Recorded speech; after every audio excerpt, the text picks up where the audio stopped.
Hello, Facebook friends and family. Welcome to another broadcast of Retired Voices of Reason.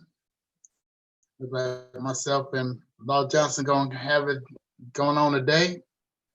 Welcome, my brother. Yeah. We had a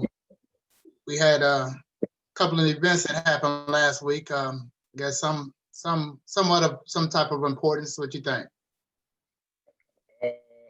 Yeah, I guess you can call it that. An election that lasted a week. I think primarily because people weren't allowed to count the votes on election night. So, and I think the biggest reason is because of the pandemic. A lot of people voted by mail. I don't blame them. I still think some votes was changed in the machine, but I don't have no proof of that, so it's just my feeling. Good. I hope I'm wrong. Well, for one, I believe a lot of people, maybe this was the first time they actually paid attention to a major presidential election. But I believe the majority of the states, they couldn't start counting the ballots, the mail-in ballots, until that Tuesday morning at 7 a.m. So although they had ballots already mailed in, and you would think to expedite the process, they count them as they come in, they wasn't able to do that. So therefore, the people who came in and voted in person on that Tuesday, their votes counted right away. So that's why it's primarily Republicans are known to vote in person on election day. So that's why the big lead to the majority of states went to Donald Trump on that Tuesday, going into that Tuesday night. And then when they start counting the mail-in votes, that's when the numbers start increasing on the Biden side and decreasing on the Trump side. And I believe, and we definitely got to give a shout out to Stacey Abrams and her efforts in the state of Georgia, because that was a hard-fought battle, and it took a lot of. It didn't just happen overnight. That was years in the process. Mm-hmm. It happened a couple of years in the process. So that's what it takes to enact change. I mean, it's not going to go overnight. You got to start one time. You got to start with one person. You can't start, you get knocked down like she did. She ran for an office. She didn't quit. She said, okay, I'll be back. Watch this. Yeah, that's what you got to do. Yeah, well, like I said, she could have laid down in the corner somewhere and cried herself to sleep, until the next election, but she didn't do that. She put a big girl bloomers on and put in the work and got people excited, Came back fighting, came back hard, but that's what, and the battle's not over. I mean, there's a lot to do. I mean, this is like, maybe it's a reset. I mean, but I believe a lot of people are more aware of their political power, of their vote. Your vote does matter, as this election shows, and every vote counts, not only in a major presidential election, but your city council elections, your local sheriff and mayor, those elections, any type of election that in your community, it matters. So get off your butt, get to the polls, and do like you did this last Tuesday. Do the same thing from this point forward, and make your demands. I mean, talk to your people. You can send emails, send letters to, know who's in your district. Don't just know who the president and vice president of the United States. Know who your congressman is. Know who your senator is. The person in your House of Representatives. Know who's on your city council. Or something that happened. I think it happened in Gwinnett and Cobb County. Was both elected 2 Black sheriffs. So, for my Duval folks, tighten up. I don't know. Duval County turned blue on Tuesday. So there's no reason they can't elect the right person for sheriff. And we got to organize. You definitely got to organize. You can't be, you got 10 different groups and you got 10 different priorities. You got to consolidate, you got to communicate, consolidate, and handle your business. You make a list of what's the first priority, get your top 3 priorities, and then everything else fall into place. But have an agenda, just don't be all over the place. Right. And don't be complaining what's going on at Jacksonville Sheriff's Office if you didn't vote when it comes time to vote. Y'all didn't vote the last time, you got what you got now. So I don't know if KW gonna run again, but whoever it is, if they're the right person, get behind them. Or just take what you got coming. And I'm not a political party affiliate. I'm an independent. I vote for the choice. I voted for Republicans, Democrats, and independents in the past, and I'm gonna continue to do that. I'm going to continue to vote on my interests and the interests of my children and my children's children. So don't get caught up on, oh, I'm gonna vote for this person because they're Republican or they're Democrat or they're Black and they're white or they're Hispanic, Indian, or whatever. They may be a Smurf, it don't matter. Vote on their policies. Vote on what's gonna matter, because ashes to ashes, dust to dust. Once they get in the ground, that skin deteriorates. It's gonna be the same color. So that don't matter. True. All right, you hit me with some stuff earlier today that was kind of eye-popping. I think we just need to go ahead and dive in. All right. Well, since you brought up the Duval, we'll and the sheriff's office, we'll dive into that first. I guess over the weekend, there was a correction officer in Jacksonville that was 24 years old. He's been working with the corrections for 4 years, and he got arrested. They actually caught him bringing in contraband to the facility, which everybody know. They got signs posted all over the place, reminding you just in case you got some weed or some crack or something in your pocket. Hey, you bring any type of contraband into this facility, you will be prosecuted. Mm-hmm. So he was seemed like he was doing this for a little change on the side. So he actually got caught with marijuana and meth. And that's like I know the effects of meth on a person is you don't know what they're gonna do. A person, when I was in narcotics, I deal with people in meth. They told me that they stay up for days. They don't sleep. They do stuff like make booby traps and dig tunnels and all kind of stuff. It's like, and these people are in jail. It's only so much they can do. So right. Their mind they got time. That don't make sense. So that's a danger not only to him, but that's putting the other, your fellow COs in danger. I know for me, I don't know if they still, do this now, but this was in the 90s. So 1994 to be exact. But you can work all the overtime you want to work. So if you need to make a little extra change, just work another 8 hours, not bring dope into the man. I don't even understand the thought process behind that. Then you bring it into the jail. That's a felony. I don't understand the logic to that one. That's multiple. I think he got. Even possession of marijuana is a misdemeanor, but when you bring it into the jail, that bumps it up to a felony. Right. So you got not only, I believe, was it the bringing the controlled substance of marijuana into the facility? That's one felony. Then the meth is another felony. Mm-hmm. Then I believe he was selling it. So then that's 2 additional sales charge, felonies. And they loaded him up. But I have no sympathy for a person like that and that selfishness. And like you said, corrections has always been, one of those places that you can get all over the time in the world.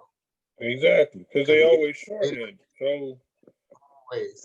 Did they change their hours? Are they still on 8-hour shifts? You don't know. We ain't got Sam, so we ain't got nobody in Jacksonville. I don't know, but I used to work in the prison back in the 80s, and my brother, he currently works in the same prisons, and he's got mandatory overtime. I mean, so the overtime has never stopped. Right. I don't get that one. What about, or let me ask you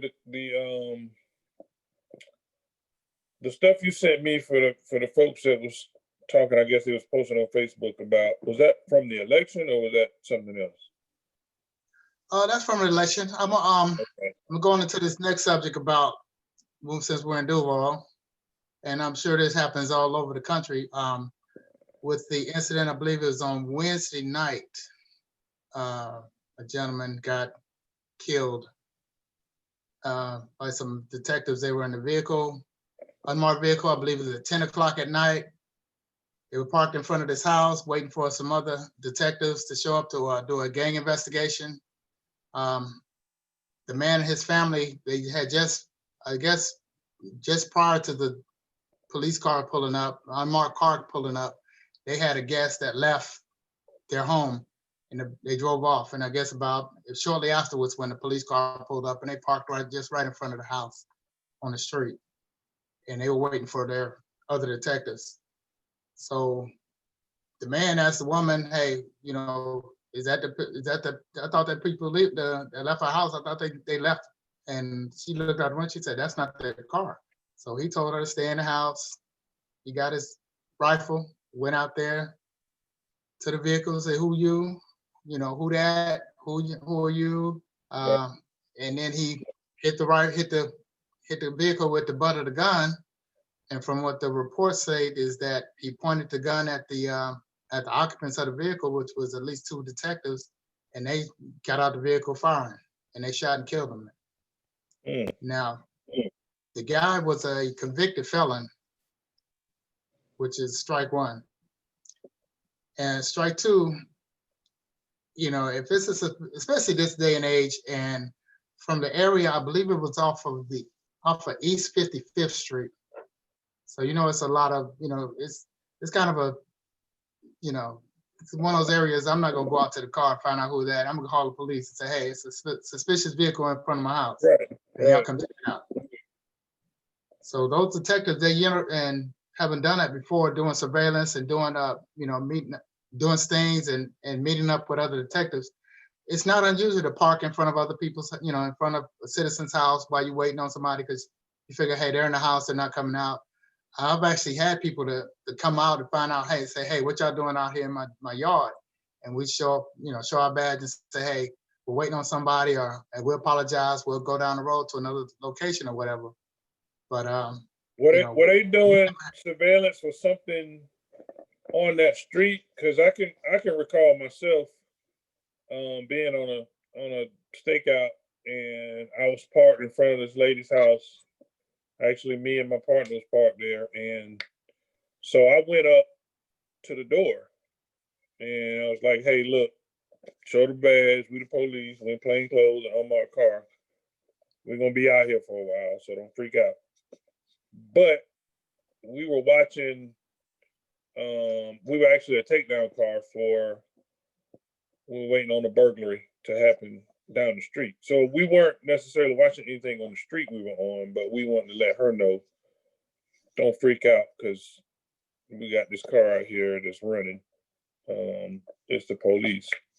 So were the surveillance, what they doing, was it for something on that street? Because that probably should have been the best move for them to do anyways, to let people know at least who house you in front of. No, they were, from what the reports state, they were waiting for some other detectives to meet up with them to do a gang investigation. Now, as you stated before, if I'm going to meet up with some other detectives or some other officers, I'm going to pick up like a common area, like especially 10 o'clock at night, I'm going to go to a behind the store parking lot. Right. Let's go Yeah. behind. Close down business or something. Yeah, we're in the parking lot. You're not going to be out in the open, due to the nature of the, undercover and in the investigation, somebody might be driving by and see, but that's why I say go behind the buildings. That way they never see them. That's what we used to do a lot. Now, if it was on a bar bus operation where you're waiting for detectives to do a narcotics transaction and immediately take down the sellers, then I can see you parking there momentarily, which is not gonna be no more than 5 or 10 minutes, Right. and you're gone. But in this instance, I believe they were waiting for other detectives to arrive to their location coming from another location. So I believe this shooting is probably going to end up being justified. And like I said, due to the fact that this guy not calling the police first, saying, "Hey, this not being in imminent danger," because the vehicle was parked outside his house. He was inside. It's 10 o'clock at night. He could have called and said, "Hey, there's a suspicious vehicle in front of the house." And I know when I was in narcotics, we'd keep one channel on the zone channel, the regular channel, and then we'd be in our investigative channel also on the regular radios. So somebody would have heard that call go out and able to let dispatch know, "Hey, that's us, that's the police." We, let the complainant know that they're good, that we're the police. I can see it being justified under the circumstances. I just think it was avoidable because, well, one, like you said, as undercover officers, you try to minimize your exposure to the public anyway. So I don't even understand why they were sitting there to begin with. It should have been, if they was on 55th Street, they could have went up to 48th and Main behind the grocery store, and nobody would have seen them. So I don't get that. I mean, the action, yeah, he come out there with the rifle and pointing at him, yeah. So I can see that being justified, but that was completely avoidable. We had a saying, "Complacency kills," and it's not only being complacent, dropping your guard, but complacency with having the mindset that I'm the police, I can do whatever I want, when I want, where I want to. Just there's the people take their homes and their vehicles personal. Right. And I'm gonna go further and say, I know I'm being black all my life, and black people, we definitely take our vehicles and our homes is our treasure. So you don't sit on my car, you don't lean on my car, and you don't do anything on my car. And as far as my house, don't throw nothing in my yard, don't come in my yard. So it's a pride thing, it's a personal thing.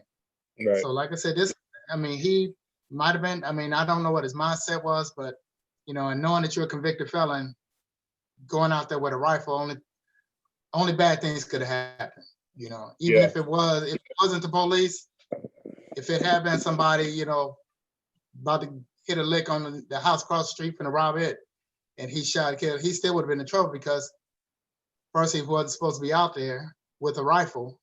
He put himself in a police place, and then he's in possession of a firearm with he's convicted felon, which is against the law. Now, I'm gonna throw this at you. I got an opinion, but I want to see what you say. Do you believe the reason that the police were not called and he went out there to kind of take matters into his own hands is because of a lack of trust in the police? That's quite possible. That's quite possible, because I know I've been on some calls before that people, they said they've had me to come check on a suspicious vehicle or a suspicious person walking down the street or whatever. And I'd get there and I'd make contact with the homeowner and let them know, "Hey, nobody's out here. I didn't find anything." And they would tell me that it's like the third or fourth call that they made to the police, but that was the first officer who showed up. And and they watch out the window, they see if a police car actually drive by.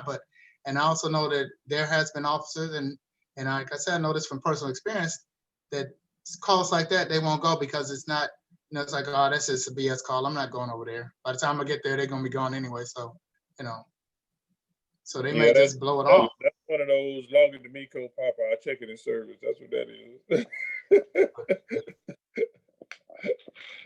That's exactly what that is.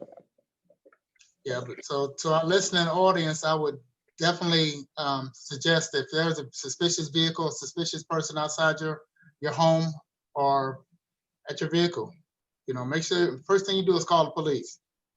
That way, anything that happens after that, you have that groundwork to show, "Hey, I did what I was supposed to do. First, I called the police, and then it went further. The guy busted in the door, or they started shooting or whatever. Then I had to protect myself, or I had to protect my family. Then you have more justification, because you laying the groundwork, and like Denzel said in training day, it's not what you know, it's what you can prove. So if you call the police and you had that documented phone call, that's recorded, that hey, this guy reported that somebody in front of his house, and the next call, he made, or while he was on the phone, we could hear him in the background, and then shots were fired or whatever. I mean, there you go. You got a case that you strengthen your stand your ground or your self-defense case even more. And if you're in your home, protecting your home, I think they call it the castle doctrine. That's a lot different than stepping outside and going out to the sidewalk or wherever he went. It's hard to use that, say I'm protecting my home, when you step outside of it. Especially if you got a rifle and you're supposed to have stay in the house. That way, if they come in the house, you can deal with them that way, or at least trying to come in the house, deal with them that way. Don't take the fight outside. Right, because once you come in the house, it's all bets are off. If I can't get to my gun's not handy or close by, if I'm not in the kitchen next to a knife or whatever, I'm using anything that's available. I'm taking the fireplace poker. I'm grabbing you I'm gonna bite your throat. I'm gonna do whatever I had to do. You know what I mean? Hey, by any means necessary. Well, yeah, I don't. Now, I get it, but I don't even understand. Like, why would you, if you think that's something suspicious, why would you go out there and go to him? I was informed by somebody, I can't reveal who it is, but everybody is supposed to have body cams on, even, or at least body cams on, or somebody's supposed to have a body cam on whenever they're acting in an official capacity. So was there any video to that? No, they had the body cams on their person, but I don't believe they had them activated at the time. Interesting. Which, putting myself in that position, you're standing there, you're sitting there, their attention, they may have been BSing with each other in the car while they're waiting on.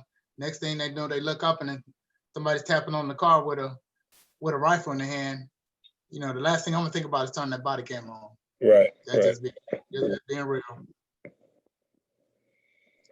So, I mean, there shouldn't be any burning the streets or, any upset. I mean, I know the family is going to be upset. And the main thing, when people, they don't understand why the actions, they're not explained. This is why the person did what they did, or this is how it should have been happened, how it should have happened, or it could have happened a different way. But this is the hand that they were dealt, and this is the cards that were played. People are more able, they'll still be upset, but they're more able to understand and kind of be able to go through the process than just saying, oh, we're going to handle it, don't worry about it. Well, it's a form to swallow. I think if you have an outside agency, like we talked about before, like FDLE investigating on these shootings, you would have that kind of communication between the investigating agency and the families, or the concerned people involved. But it's just a bad look when, if I'm the agency doing the shooting and the agency that's doing the investigation, it just don't look right. So of course my shooting's gonna be cleared. I'm doing the investigation. I can't think of too many shootings that haven't been justified. Terry Shirley is the only one I can think of off the top of my head.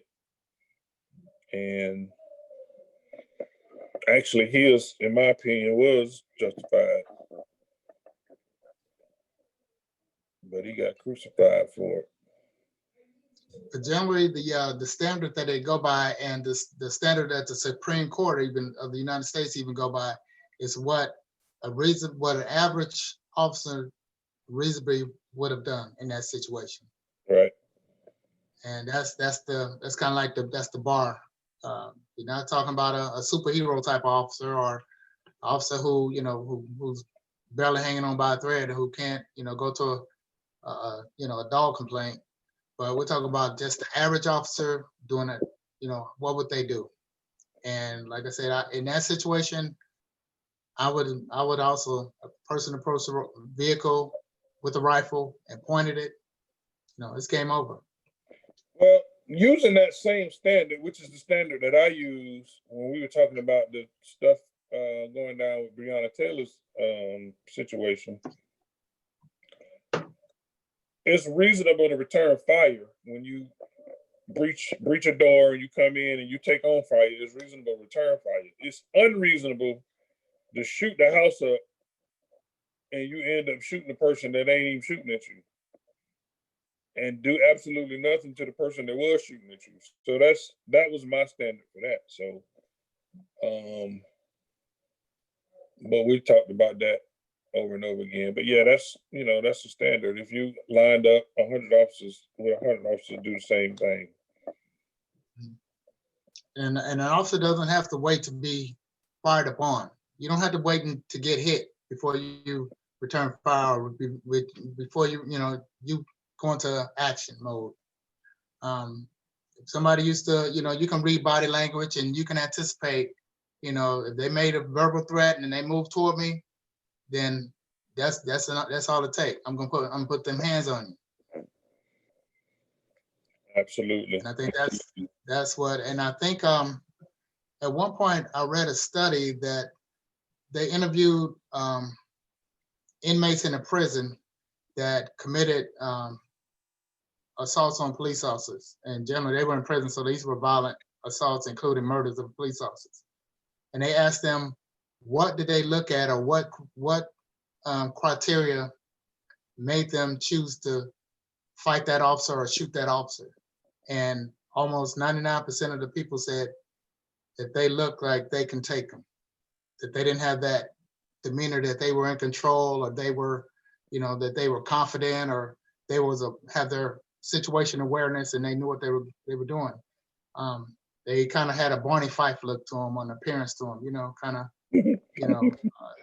slouchy, and you got your shirt hanging off, you got mustard stains on your shirt, and gun belt sideways. That's you look like a victim.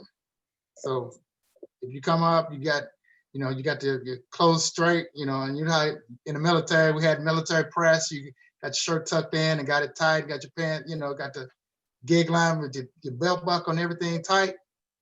9 times out of 10, you look like you know business and you mean business, they're gonna treat you accordingly. Well, that sign over the mirror in the drill hall is what I try to always do anytime I put my uniform on, is make sure I follow what that sign says. Does your appearance command respect? That's half the battle. Absolutely. The same thing if you went to Walmart and you asked to speak to the manager, and the manager came to you, his shirt tucked in sideways, and he got mustard stains on his shirt from eating hot dog, and you look at this dude, you don't really think he's going to handle your complaint or your question to the point that another manager has got a shirt tucked in and shoes shine and coming at you, walking head up. You're like, okay, this guy, he gonna handle business. If I'm gonna get some results. They can tell you the exact same thing, but you're gonna feel better about it coming from the guy that looks squared away versus the guy who look like he ain't got his stuff together, like he just rolled out of bed and it's closed. I'm gonna be honest with you. If I'm, for whatever reason, if I'm in Walmart and I got a complaint, I ain't complaining to nobody in Walmart.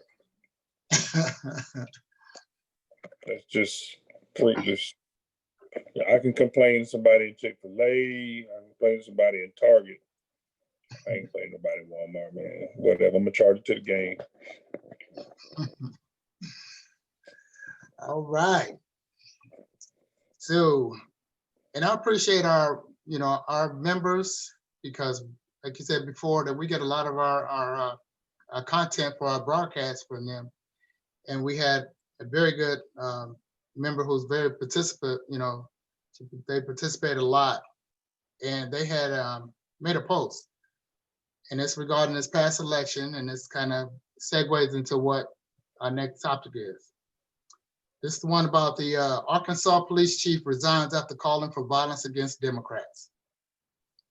It says an Arkansas police chief who posted calls for violence against Democrats on social media resigned from his job on Saturday. Lang Holland, who was police chief of the roughly 1,300 person city of Marshall, Arkansas, drew outrage from both local residents and people around the country after making ominous comments online in recent days. In addition to repeatedly saying Democrats should be killed, he shared memes from conspiracy theory QAnon and claimed that the election was being stolen. Quote, "Death to all Marxist Democrats," unquote, Holland posted on Parler, a new social media site popular with conservatives and used as an alternative to Twitter. Quote, "Take no prisoners, leave no survivors," unquote. And one image he shared depicted a group of Democrats, including Hillary Clinton and Barack Obama, wearing prison jumpsuits. Under the image, he wrote, "I pray all those in that picture hang on the gallows and are drawn and quartered. Anything less is not acceptable." It says CNN could not reach Holland for comment. His Parler account was made private on Saturday. Marshall Mayor Kevin Elliott issued a statement Saturday stating Holland had resigned from his position effective immediately. Quote, "The city of Marshall strongly condemns the actions of Mr. Holland in his post to social media," unquote. The Mayor Elliott wrote in a statement. He also said the Marshall community does not in any way support or condone bullying or threats of violence to anyone of any political persuasion. The Marshall Police Force is here to serve and protect everyone. And Mayor Elliott said he called a meeting with Holland on Saturday after his phone continued to ring off the hook with calls from people who had seen the chief's posts on Parler, posts that were also spread across Twitter and Reddit. The mayor said that he was surprised and disturbed to find out about the posts. He described Holland as a hero who has served multiple tours overseas and said he is very, very United States.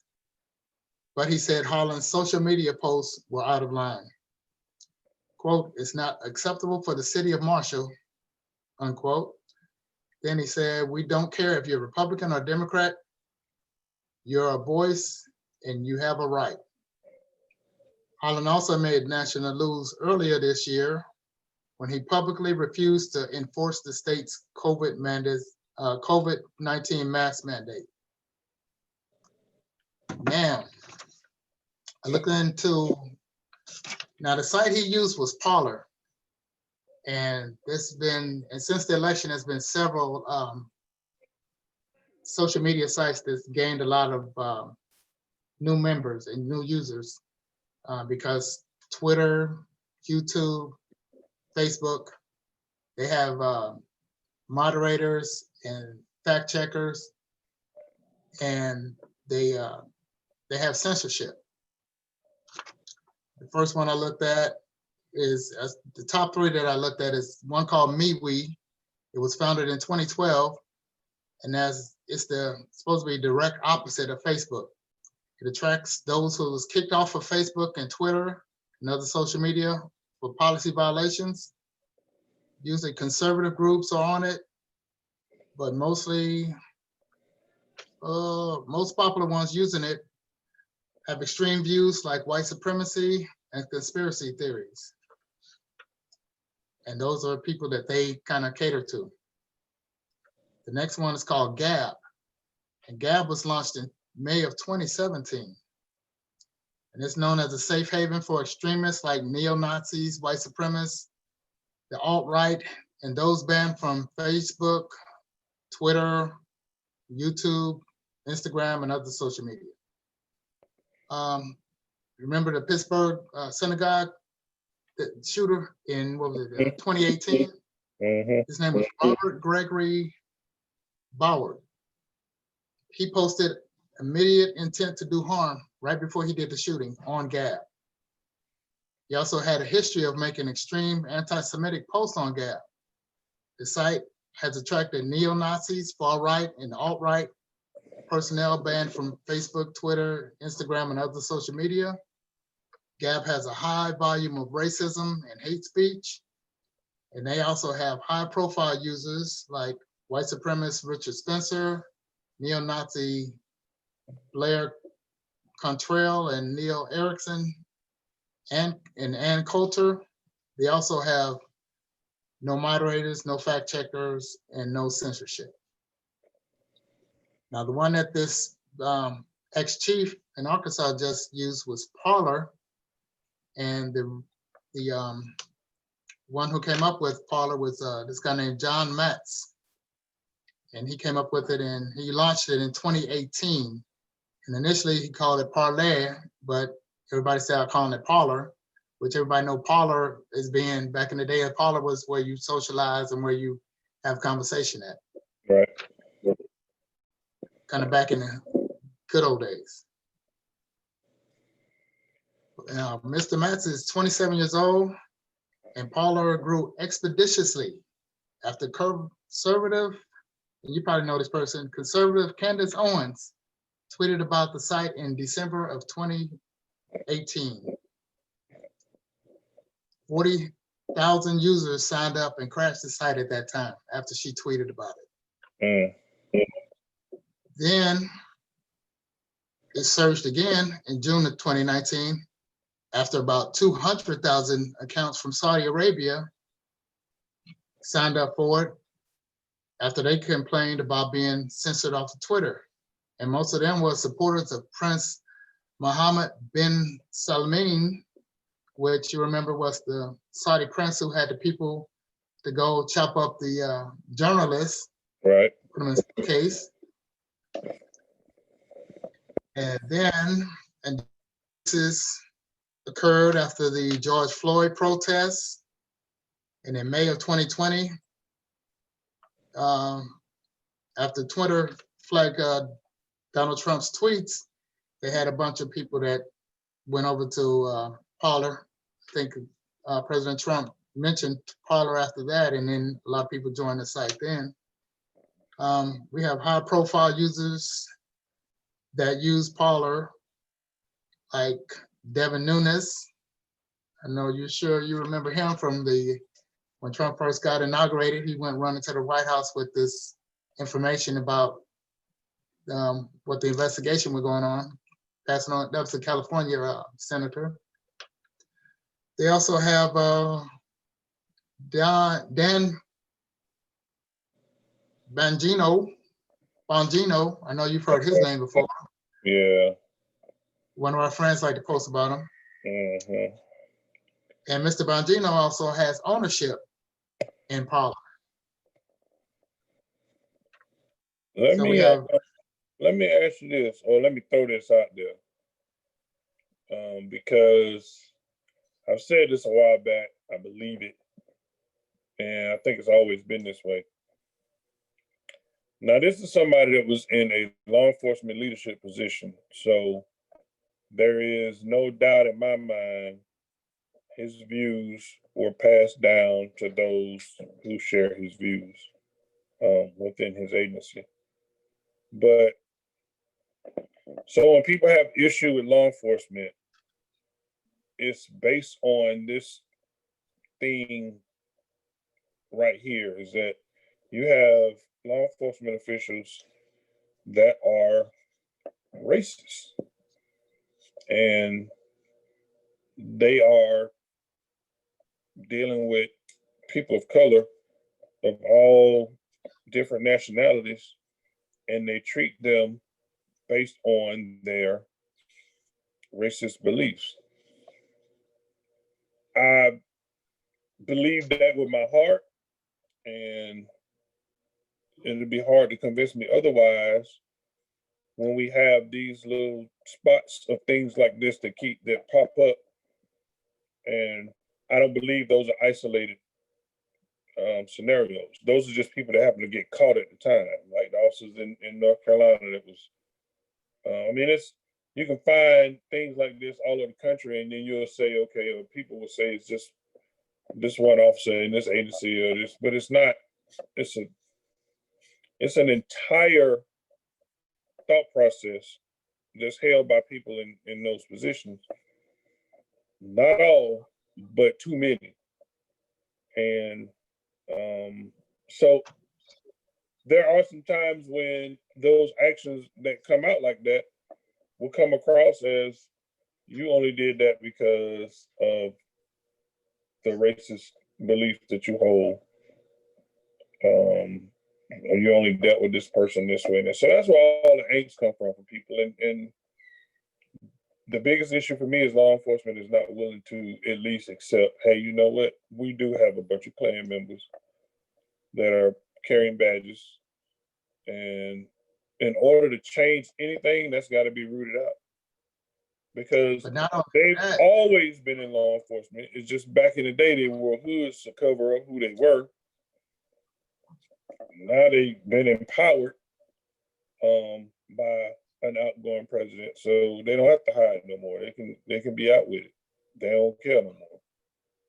But the thing is, and with these sites having more and more users signing up for them, and not only law enforcement, but like I said before, Devin Nunes, he's a senator. You got Dan Bongino, I believe he was with the CIA or some. He's a former Secret Service agent. Former Secret Service. You got Ted Cruz, Jim Jordan, and Nikki Haley. They're also users on that site. And not only that, and what's increasingly disturbing to me is that you have a lot of local law enforcement that are going to that site. And like you said before, for the past 4 years, the hoods have been off and it's been emboldened. Hey, this is who I am. This is what I say. So what? Because they've had, you had the president of the United States saying that stuff so they can follow suit. So now that the election is over and it appears that we're going to have a new president come January, the people that took the hoods off and they were talking all this stuff, now they want to put the hoods back on, but they know that they can't put the hoods back on because we know who they are. Because it's like I was telling my wife about I think it was a robbery on Dunn Avenue to either Burger King or Wendy's. The guy came in, robbed the business at gunpoint, and while he was talking, hey, give me the money, this and that, one of the managers was like, Rufus, is that you? It was an ex-employee that worked there, but he had a mask on, he had a hood, but his mannerisms, his voice, they knew who he was, even though he had the mask on. So it's the same thing in this situation. You can't put that mask back on because we already saw what you said and we see who you are. So now they want to go to a different site that's not, in these sites, they ask different questions to make sure that you're not a liberal and far left, that you're a conservative, far right extremist, along those lines. And I believe one of them actually make you take a picture of your driver's license or something. I mean, they got a lot of, they scrutinize the site. Yeah, they scrutinize, make sure that they go through some. The site makes sure that you racist before they allow you to be on it. They make sure you're one of them. Wow. And like I said, the disturbing thing about it is that not only, there's been people that you and I know and that have worked with and that's in law enforcement that not only are going to that site, but they're encouraging others to go to that site.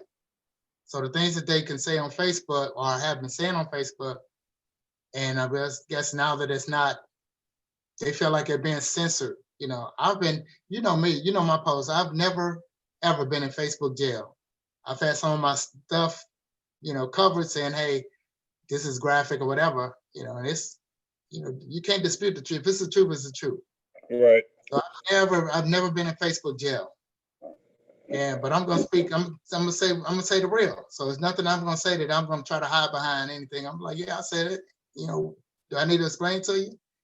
But to want to go and hide out and talk with people that have the same views as you and not be challenged on those views, that's not, that's like a whole different mindset. And like you said before, it's disturbing to be in law enforcement where you're being around the people that you're talking about and you're having these feelings about these people that you're discussing or that you're talking about, like this Arkansas chief saying about Democrats, so, they mostly like they think that most of black people are Democrats or most minorities are Democrats. So you can see this chief policing in that manner with that mindset. So Right. those people are not going to get as fair But as that's my issue is because he's not the only one. And if we're just talking about his agency, I know he's not the only one in his agency. And he's not the only one in law enforcement overall. So don't dismiss people's gripes and complaints about police when you know good and well you have racist people that are working as police officers every day, all day. So don't dismiss when people call in and go, "Hey, this officer did X, Y, Z. Oh, this officer not a racist." Well, that's because it hadn't caught up with him yet. Now, like I said before, not all are, but too many are. And Donald Trump has, for me, brought out enough in people. So guys that I used to work with, elbow to elbow, I see differently now because of some of the things that they posted, said. And so that was always there. It was just hidden. And now they ain't got to hide no more. So I would tell everybody, arm yourself with that information that the officers that you're dealing with, they might have an issue with your race or your political affiliation. Like that's so stupid to me, but whatever. And the states and the places that made the big differences in the election recently were Philly, Atlanta, Arizona. Those are predominantly black areas. Detroit, the Michigan area, Detroit, those are pretty much black areas. So not only that, but you also had other, I believe it was another chief or some high-ranking official in the police department that also, it may have been the same guy that said, if you see these Democrats, they're Marxists, he said if you see them in the restaurants, throw water on them. If they're on the sidewalk, push them off the sidewalk. If you can, just show them that they don't belong in the United States. And that's the thing that's disturbing because you never know when you're going to come across one of these people with that mindset. I mean, you may make a simple traffic violation or a simple disturbance may be blown out of proportion and somebody call the police or whatever, or you might be in the wrong place at the wrong time. And, you got this mentality, this mindset, you have to be aware. That's why we always preach to keep your calm, keep your cool. Don't hold court on the side of the road. Just be aware and comply to the best of your ability so you can survive the encounter. And then you can go forward once the dust settles or the next day, then you go forward with, the legal and civil ramifications of it. Yeah, I mean, you just gotta. I mean, we've gone over how to the best of our ability, how to explain to people how to survive these encounters. But I mean, it boils down to if you happen to be dealing with an officer at the time that's one of these parlor people, then it may not work out in your favor because they often do their job with the malice intent that's in their heart. Now, sometimes it go good, but when it go bad, it's usually bad, and they always use the same. I was in fear for my life response. But I like what you said earlier, and it's a true standard. If you lined up 100 officers, would all 100 do the same thing? Well, in this case, you might get the majority of that doing the same thing because the majority of them might all have the same card membership.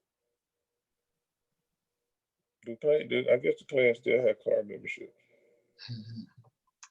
But one thing about it, and I just say it when I was in Jacksonville and in Brunswick, I used to tell the officers, look, you know, you may have this little, you know, you feel like this is your little piece of America, but it's not the United States of Jacksonville. It's not the United States of Brunswick. It's the United States of America. So they have law that supersedes what your personal opinions and feelings are. And as long as you go by the letter of law, if their actions line up with the letter of law, then they may be able to fit those pieces into that puzzle. But if they deviate, if they don't fit, like an OJ trial, if it don't fit, you got to acquit.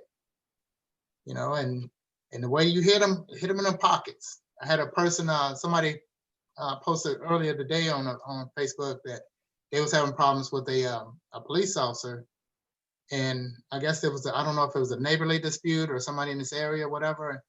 And I told them, they had asked, and then said they was at their wits' end, they didn't know what to do.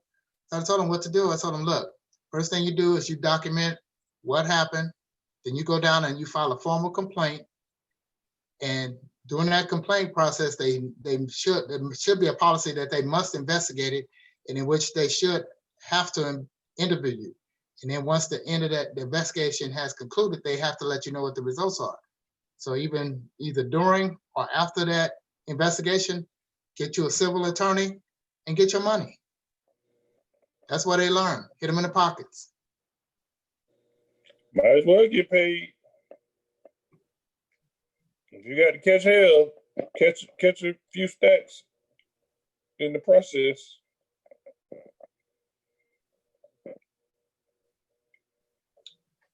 Now, the majority of officers that I've worked with, and myself included, if it comes to a situation where we are dealing with somebody unruly or dealing with a volatile situation, and we had to either put hands on somebody or use deadly force, you know, it's going to be done. It has to be done. There's no hesitation about it, you know, because you hesitate, you may be too late. It's not it's not a spectator sport. It's not this is real life situation. Then things happen, the situation turns so quickly, you know, ain't no time you get caught slipping. So same thing in civilian world. Situation, you see an officer, notice an officer's going from 0 to 60, pay attention to that and dial it back. Start saying, you know, become more submissive. Hey, yes, sir, no, ma'am, whatever. That's not the time to, you know, to puff your chest out and to prove who's right, who's wrong, because you don't want to be dead right. That ain't fighting time. No, ain't the time. Can you see the screen of what people are saying?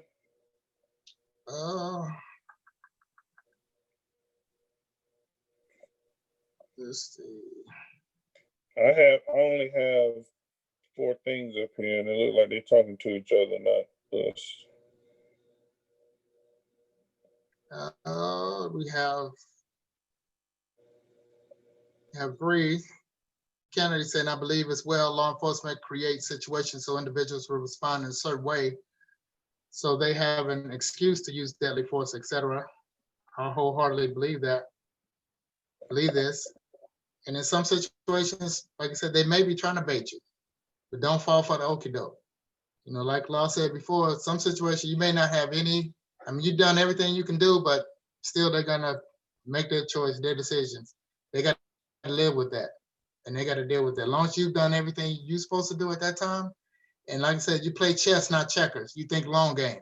That way you're setting up your moves so you can be able to defend yourself in court, or, you know, whether it's criminal or civil or both. You know, you lay in the groundwork, said, hey, I did this. There was nothing else I could do to be more docile or be more cooperative, but they still did that. That's excessive force, or that's, you know, a policy violation or whatnot. Well, you know me, I'm telling them, hey, look, record all the encounters Make sure you get it all on camera. If you can't record, go live on social media or FaceTime somebody. Allow somebody else to be a witness to it. Don't just be there by yourself. And we have Robert Nelson, who says, my advice to others is beware. I remember about 8 to 9 months ago when some locals here endorsed the site Parler. And that's the main reason why we brought this topic up today, is for people to be aware that this site does exist, and there is people that have that mindset and that mentality that are, that are joining that site and communicating on that site. So don't take anything for granted. You keep your situation awareness. Be aware of your surroundings. Be aware of, of your demeanor and the demeanor of others around you. And if it don't look right, you got to follow your sixth sense. Follow that gut feeling. And Robert Nelson is the Godfather. He said if he said it's gospel, he probably won't feel that way, but he raised me in the police world, so I will always look up to R.B. Nelson. Same here. Now we have Mr. William DeWitt. He says, one incidence of racism is too many. Over my years, I do not believe it is a big widespread issue, but one bad apple can spoil the bunch. Then Bree Kennedy said, I disagree. I think it's more widespread than people want to acknowledge. 100. And there's a lot that's always put hidden in plain sight. There's a lot that's hidden in plain sight. But as long as somebody don't act on it, they can do whatever. They can have their personal beliefs.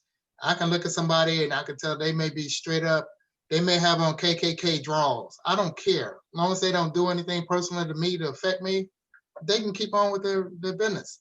If they say something to me out the way, or in a manner that I can't just blow it off, or they do something to me, then it's in my nature. I'm coming back. That's just how I'm built. I'm sorry. I'm a work in progress. I'm not turning the other cheek. Not right now. Well, I don't blame you. I don't blame you. We there together. Mr. William DeWitt also said he had worked many police shootings in a position I had, and I don't believe one of the officers wanted to shoot the person. And that's possible, true. I mean, like I said before, I don't know of any officers who actually wanted to shoot anybody that I know personally. Now, there may be some out there, but I can't say that I know of any. And in 23 years, I never met one. I might have met one, but I never saw that in them.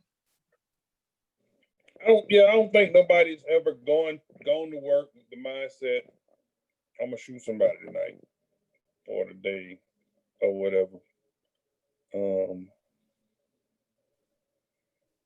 I don't think that's ever been the mindset. Now I do believe in certain scenarios, and you play scenarios in your head. That's how you survive.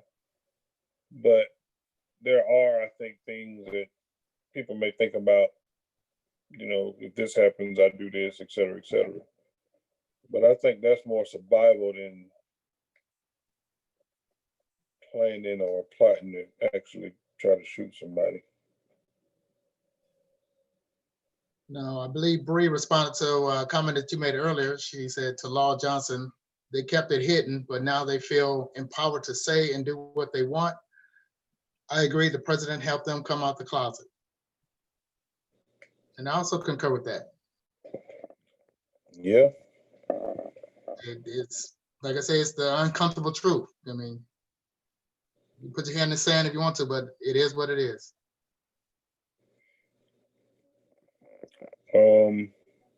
I'm gonna read this because I can see it right now.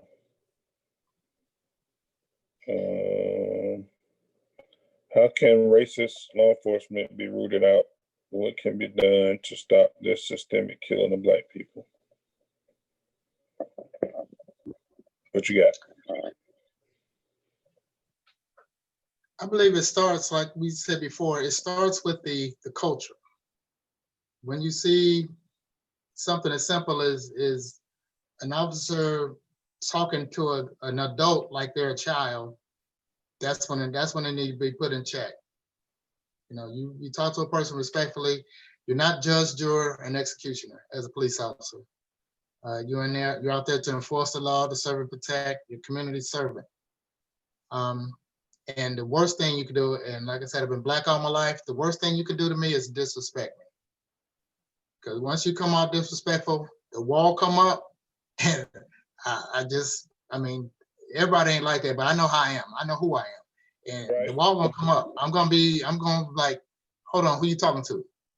You don't disrespect my mom and dad. They never disrespect me. You're not gonna disrespect me. So when another officer, the good apples, see one of the bad apples or one of the apples about to go bad, stop it right there. Just like back in the day, I remember my dad, we used to have, we'd go pick up apples and we get the ones that have a little brown spot on it. He cut that little brown spot off and then the rest of the apple is good. But we got to cut that brown spot off first, because if you don't, it's going to spread, and then that apple's going to be bad, and then it's going to be bad to the core, and it ain't no saving it. So I believe it starts there. And like we said before, it starts with leadership and accountability, and they have to do something. They can't just call somebody in the office and chit chat for 5 minutes and start kikiing with them and send them on their way. That's not going to change anything. They're gonna think, okay, that's all I'm gonna do is to get talked to, so I'll give them something to complain about next time. And I've actually heard officers say that. I think it starts with having the right leadership in place, and then holding those people that do those kinds of things accountable, and also when law enforcement officers break the law, actually being tried and convicted. Because I hear this comparison a lot, and this is the difference for me. When they compare Black on Black crime to anything law enforcement related, as it relates to Black people, they say, we don't complain about the Black on Black crime. And my answer to that is because usually the perpetrator of a crime against a Black person is tried and convicted. I have not seen where an officer met that same fate, even when their actions or activities have been deemed inappropriate or unlawful or whatever. I haven't seen it. So if we rewind the clock, I think if the guys that beat Rodney King within an inch of life had been sent to prison, some of what we see now may have been tapered off, because at least a precedent would have been set. This is unacceptable behavior for law enforcement. But that was on video for the world to see, and they were acquitted. So that communicated a whole different thing. Like, this was okay, this was acceptable behavior. So they just turned it up a notch. So now it's not, just getting beat down, it's getting shot. But it's the same concept behind it.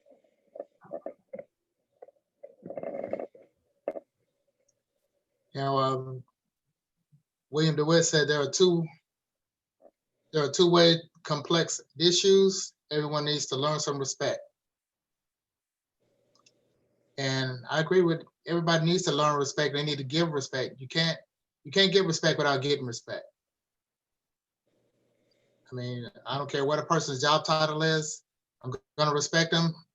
But once they did, like I said before, if they disrespect me, the job title stuff goes out the window. I no longer respect you. I'll continue to work and do what I have to do, but I do not respect you, and I will not. And that's just it. Um, Robert Nelson said, pay particular attention to those who utter the phrase, the silent majority, patriots, and good old boys. To me, the last few years, those have definitely been um, like dog whistles, or that's been code words.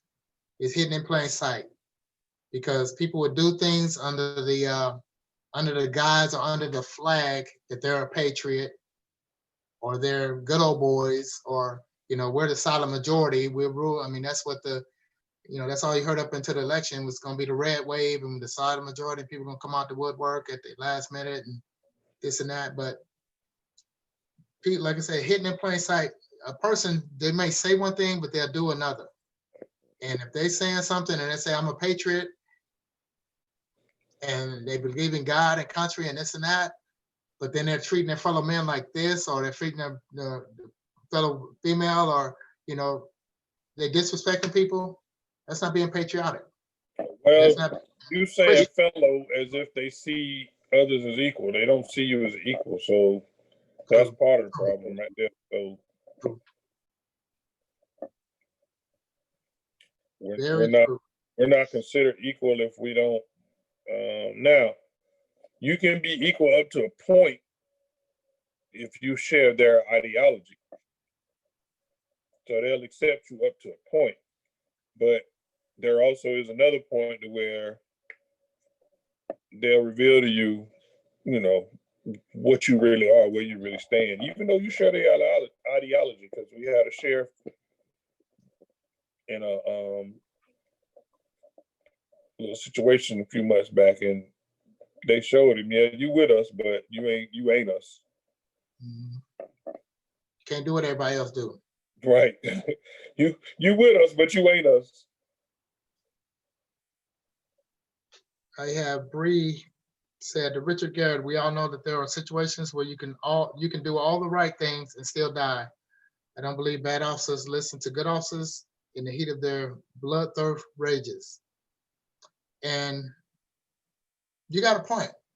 Like I said before, I had a recruit that he was, before he became an officer, he was a bouncer, and he was, all his life he wanted to be a police, and and he had to, he was built cock diesel, like the Rock's little brother, and he manhandled almost everybody he came across and talked demeaning to people. And at one point, he threw a guy in the backseat of a patrol car and was antagonizing him and actually licked the window.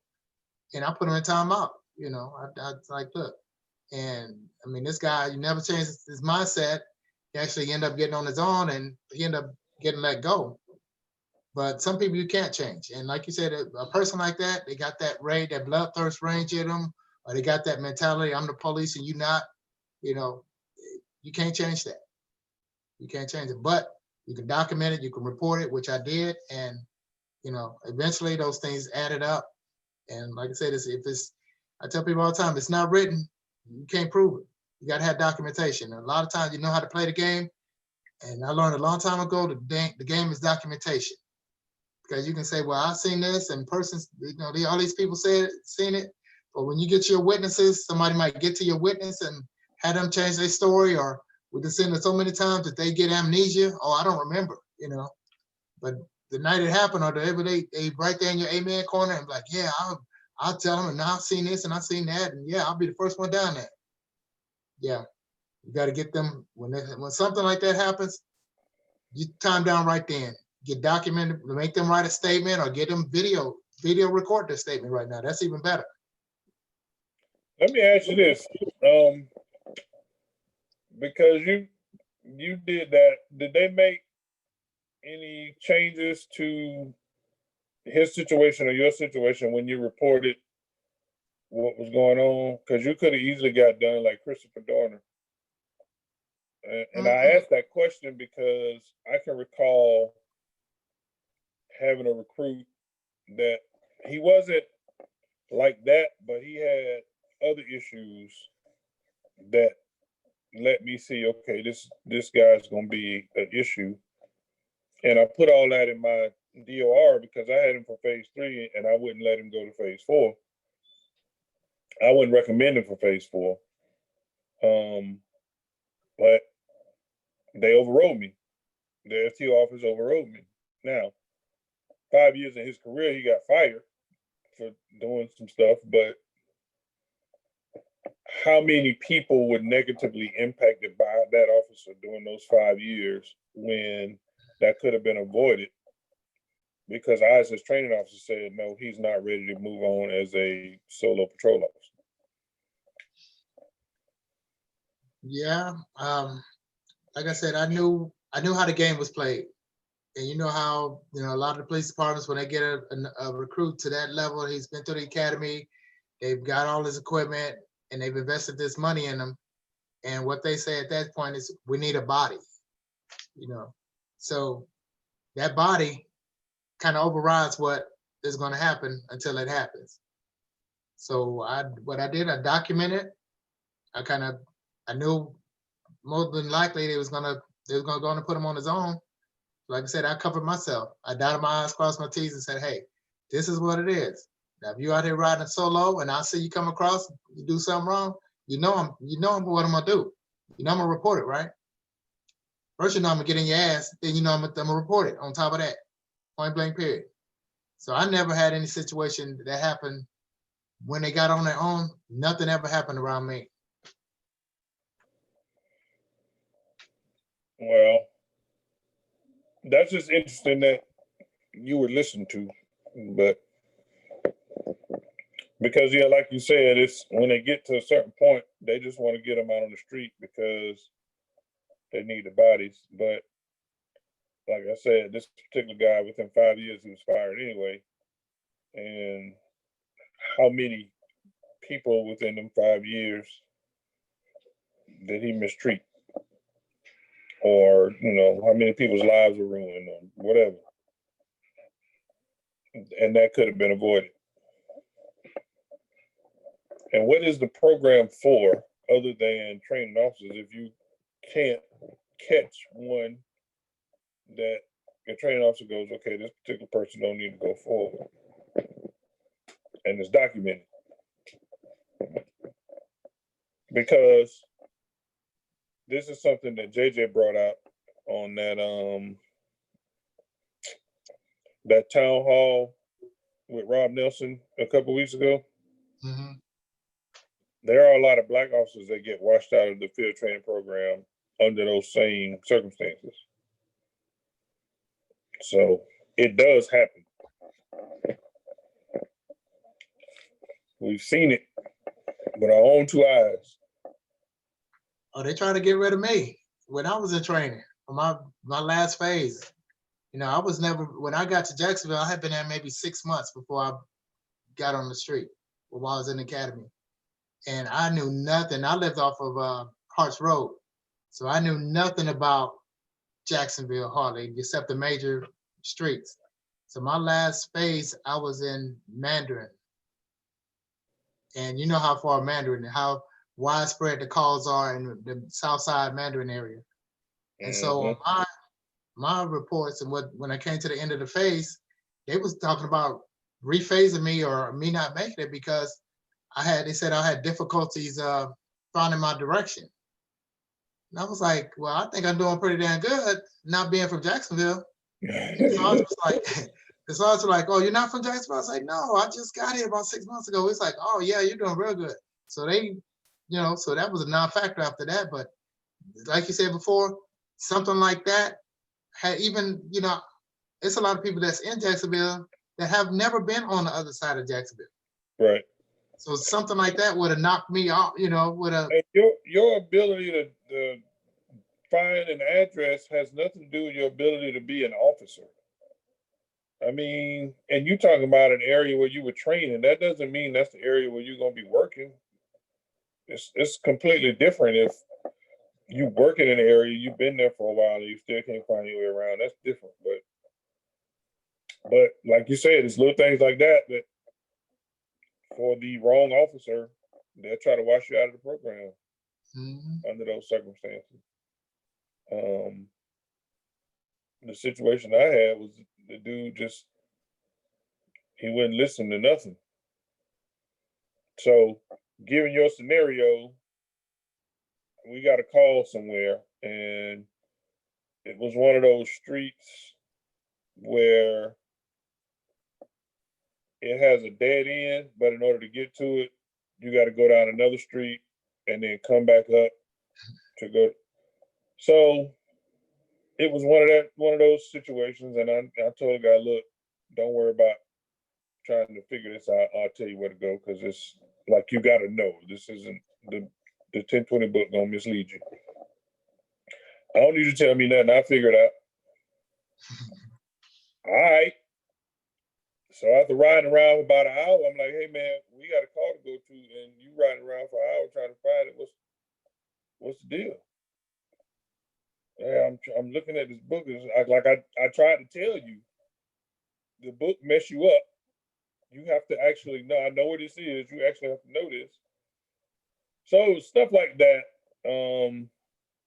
And I just, my thing was, okay, this would be a difficult person to supervise because you don't listen.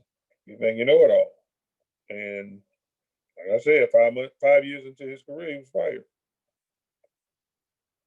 because he ain't listened. So I was like, wow. I wonder if somebody at Lone, when he was in training, somebody may have indicated that he had any of these kind of traits. I wonder. Well, I just get recruits that I would tell them to do different things, or tell them to handle things a certain way, and they would let me know. They would say, "Well, my other training officer, he never told me that. He told me to do it this way." So what I would do is I'd go to the book. I'd go to the general orders, and I go to the policy, and then I go to the law, and I'd ask them, okay, now show me in any of these books where your training officer got that information at. And that kind of nipped that in the bud right off the bat, because I think that was one of those type of things. This person knew somebody, clicked up in the department and thought they was gonna have a free ride, but wasn't that kind of party in my car. Like, first day one, I got in my car, I tell them, look, I no disrespect, but I'm gonna pretend that you just learned how to spell police today. So we're gonna start from scratch and we're gonna move forward. Makes sense. I can only see part of it, but this looks like a live conversation that they having on this line here. They're talking to each other. That's a good thing. Oh yeah. We have someone said there. Let me see. Mr. DeWitt, William DeWitt said, I believe the position of police officer should be given some respect, but as an officer, you must learn how to use and give respect. The officer should be held to the higher standard. Now, I totally agree with that 100%. Like I said, I think we went back before when I read the law enforcement code of ethics, and I honestly believe an officer breaks the law, he does something wrong, you need to get a higher punishment. The consequences should be greater than the average citizen, because you know better. I'm the oldest of 10 kids, and I know when I used to get a whooping back in the day, I got it worse because my mom and dad was like, well, you oldest, you should know better. So being an officer, they should know better. I agree. Like you said, the guy that was bringing drugs into the jail. Like, that's a felony. That's a crime. So. And then Bree responded to Mr. DeWitt's comment, and she said, well, in DeWitt, their position used to be respected highly. They changed that for themselves by doing dishonorable things. That's totally on them. And he responded, completely agree, and my viewpoint is skewed by starting in law enforcement in 1990, when I believe we were respected. And I started in 91, and he's right, it has been a lot of changes, not only in society, but also in the laws. Because I remember when I first started out and got on the street, you go to a domestic and you had a husband and wife arguing, or boyfriend, girlfriend, they call themselves common law wife and husband, and they'll be both drunk and they arguing, and they fussing, fighting, and you be like, okay, what's going on? Like, I don't want to be with him no more. So I used to give divorces right there on the spot. So you don't want to be with him no more? Raise their hand, duly swear to me that, I'd give him a divorce. So y'all divorced, go on your way. 3 or 4 days later, I see them, they back in love again. I'm like, what happened? I divorced y'all. Why y'all together? Like we got back together. But you could do that back then. But then when the domestic violence law passed, I believe, I can't remember what year that was, but then the domestic violence law came into effect. But then you had to, you couldn't just do, you couldn't just give a divorce like that. You had to document, or you had to take somebody. Yeah. That's funny and that's creative. I'm jealous. That's a good one right there. Yeah, I had fun. I enjoyed. I have to truly say I enjoyed my police work. And I told my wife the other day, about a few weeks back, I told her, you know what? Being a police wasn't even work for me, really. I mean, I was having fun. It was like, what's going to happen next? What are people? Because people fascinate me, and people's behavior, and and helping people and doing things that I enjoyed that. So it was like, man, that was a job. There was a part where it was, but there were parts of it that were fun. Like my last 7-9 years when I was on a motorcycle, that was fun. And then on my car, that was fun. Yeah. Outside of that, not so much. In spurts, but whatever. Not about me. All right, we're at the end of the road. We have Master Yoda says, Robert Nelson says, as a police officer, I fought hard not to have all my friends as police officers. I knew that I needed diversity in my friends to keep me from forming the them versus us. And I totally agree with that. Once you get in that core, your circle shrinks. So that's all you eat, live, and breathe police. You have no outlet. You don't think of anything else. You don't see people as being people. Like he said, you get that us versus them mentality. Unless, I made it a point, I would go out of town like at least twice a month. I'd go to Orlando, or I'd go somewhere. I'd do stuff with my family. I'd hang out with my friends. My friends weren't police officers. I had friends that were police officers, but not all of them were. I had barbers. I had people that worked at the grocery store, people who were truck drivers. I had a diverse, range of friends. I think that's a big deal to keep your sanity.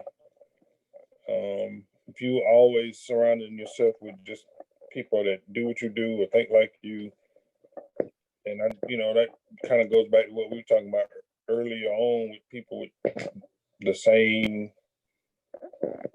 crazy ideology. You got to diversify folks around you, because for me, even now this day, it's hard for people to believe, even when I was a police officer, that that's what I did for a living. Because that when I wasn't working, that wasn't me, and that was intentional, because that wasn't me. That's the job I did. That's the career I had, but that wasn't my life. So now, in RV's case, like I said before, I looked up to him, and I still do. That's my dude. So I was fortunately one of his friends that he picked up on along the way, law enforcement. But people like that, situations like that, I'm grateful for. And I'm also grateful for the guys that I thought, we had a different kind of relationship until we had this last president here, and then it showed me it was all a dream.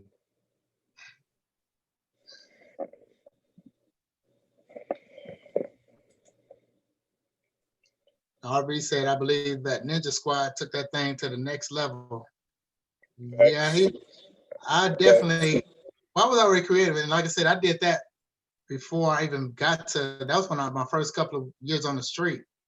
When I got in narcotics, it was like, man, it was, the sky was the limit. You thought out the box. I remember, dressing up. I put on scrubs and go down, what was it? I can't remember what the street was, right down from the hospital, that back lot where they used to sell weed and heroin all the time, cocaine. I go walk down there, University Plaza.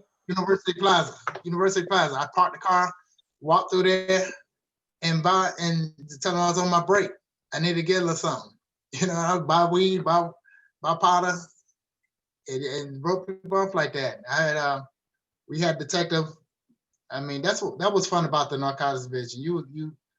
You can be creative. You was an actor. It was like when you was on the street, you heard the director say action. I remember an officer doing. He had another detective pushing him down the street in a wheelchair downtown, buying weed, buying dope. The sky's the limit. Sky's the limit. But it was fun. Like I said, you just be creative, and even after making an arrest, I'd BS with people. It's like, hey, you got to go to jail. It's you ain't, one thing about it, you didn't kill nobody, so you ain't gonna be in there forever. And that kind of to bring their anxiety level down. Tell them everything happens for a reason. Maybe God trying to make you get your life right or whatever. And they'd appreciate it. Some would listen, some wouldn't. But like I said, I was a cab driver with blue lights on top. Drop them off at their destination. Don't care what they did. I used to tell them, you get 5 years, 5 minutes. I don't matter. I don't care. My checks stay the same. Big facts. It's even better now. Oh yeah. And like you said before, when people find out that I was a police officer, and I was like, man, they were like, what, you? It's like, yeah, I was on SWAT, I did this and that. Like, no, really? And I can remember being on the street in uniform with a marked patrol car in the hood, kicking it with the fella, just talking trash. We were talking about females in the club and all this other stuff. And there was a detective, he pulled up in an unmarked vehicle and jumped out and came up and started talking. They was like, they go to police. I was like, where? And I was like, man, I'm the police. They looked, they was like, damn, you're right. They had forgot I was a police officer while they talking, even though I was in uniform, my marked patrol car was right there. But that's just how it's just building that relationship. That's community policing. That's it. And it was so simple. That's community policing.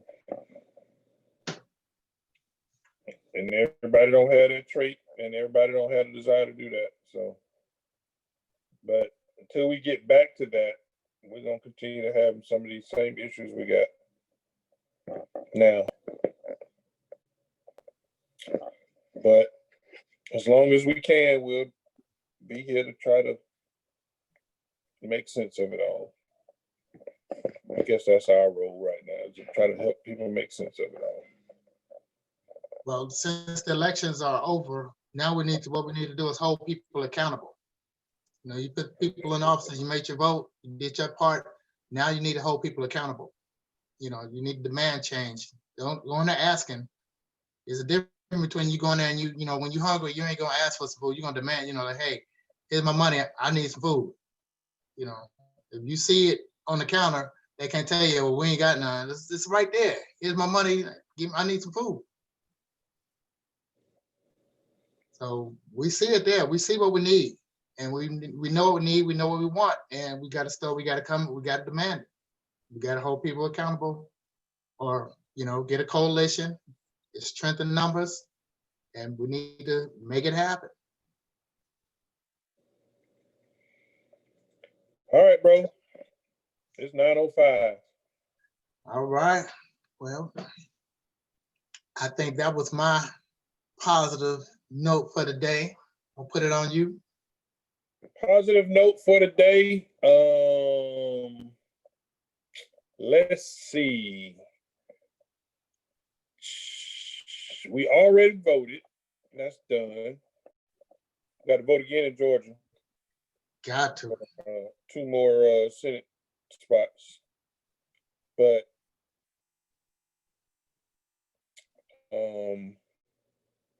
I'm gonna challenge everybody to do this. Love somebody. How about that? Just love somebody. That's all I got. And I add one more thing. And we remember 4 years ago when the election, and I'm quite sure there were a lot of people that voted the other way. And you remember how you felt. You know, it's a process. There was first denial. It's like, I can't believe this happened. Then it was possibly anger or frustration or sadness. But if you're listening to us, watching us, that means you made it through to see this election. So keep that in mind for the people that voted opposite of what you did and opposite of your candidates.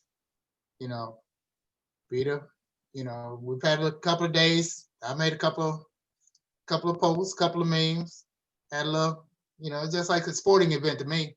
You know, everybody, I'm a Dallas Cowboy fan, sorry as they are, but that goes with the territory. Your team lose, they lost. You see, I'm rocking my nose, and boy, we getting woo. Yeah, no comment. So try to be as empathetic as possible. If you ain't got nothing nice to say, don't say none at all. That's all. But like I said, keep aware that they are having their conversations on these closed media sites that you're not aware of, that you're not privy to, that you can't respond to. And they may be stoking each other's anger. And that's another reason why you don't know to what tipping point that these people have gotten themselves up to, and they got charged up. So, that's more the reason why I'm saying this, because you can prevent a lot of problems before they start just by not saying anything and antagonize. Don't put fuel on the fire, because believe me, they are hot. The fire is there. Yeah. Let it die down. Over time, it'll die out. All right, y'all. Appreciate you. Peace. All right.